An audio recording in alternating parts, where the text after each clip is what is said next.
defensive line, Darren, in all seriousness, would know this better than me, but being a defensive lineman, going after the quarterback, obviously you got big bodies that you're going up against, but essentially your job is very, very simple. Stop the run, get at the quarterback. It's just that simple.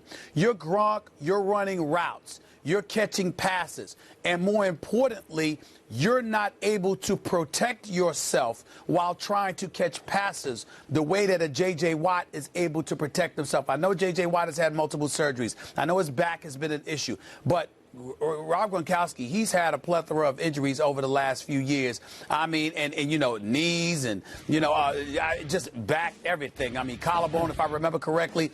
He's pretty beat up to the point where the reason why you're talking about trading him is primarily because, you know, you're not accustomed to him being available. As Bill Belichick once said, we're used to this by now because he gets hurt all the time and he's more fragile. So when I look at it from that perspective, I just look at it and say to myself, you know what, I would be more concerned about Gronk than Watt just because of the position that they play alone personally.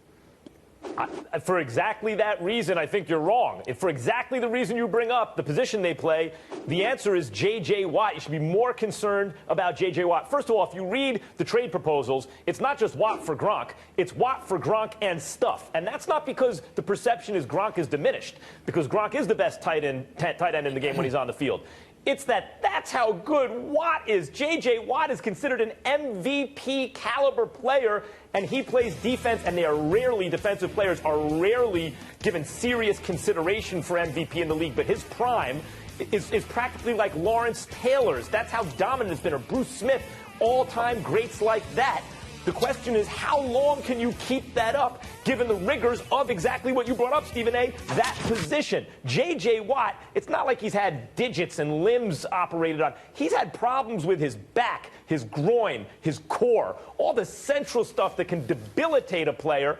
And every single play is the equivalent of a car crash for J.J. Watt. Not so for Gronk.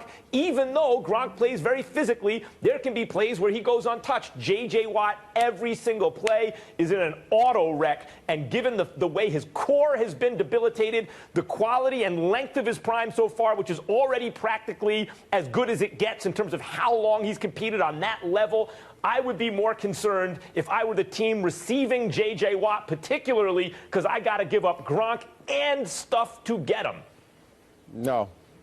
Listen, trust me, I had 2 back surgeries. The last one ended my career, and I understand on both sides, Gronk and J.J. Watt. But listen, Gronk started in 2009 at the University of Arizona is when he had his first surgery. That was in college. And then he comes into the league and has 9 more surgeries. And Stephen A. just pointed out, listen, he makes a living in between the numbers. And what did we see on every injury that Gronk had in that little video clip? They all took place inside the numbers, inside the 20s, where the Patriots make hay.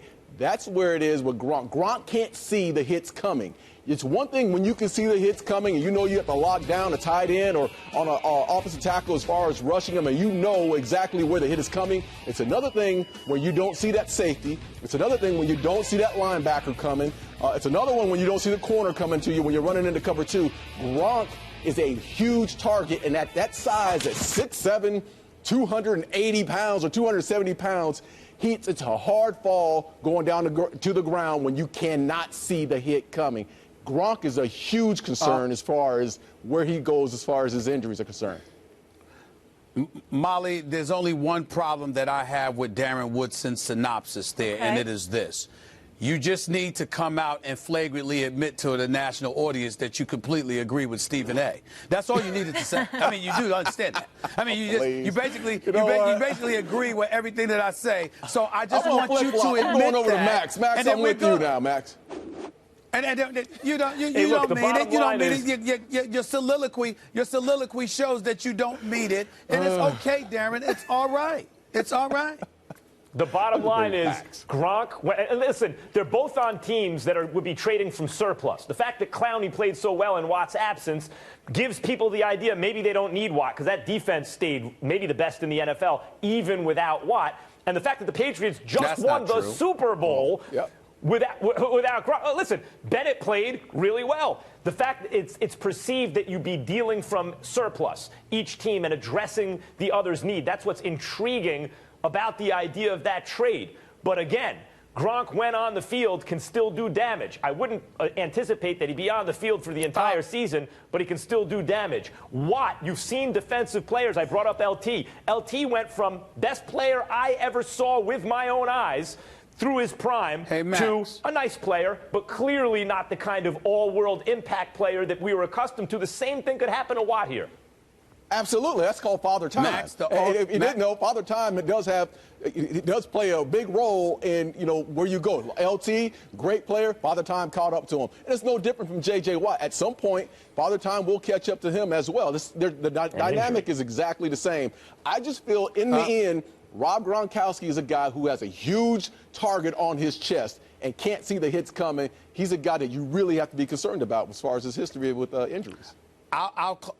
I'll close out this segment with two quick comments. Number one, in regards to what Max said about people may not feel like you don't need Watt as much because of the way Clowney performed. The only people who believe that are individuals who were hanging out with Randy Gregory and the other suspended Cowboys doing the things that they do. That's number one. That's number one.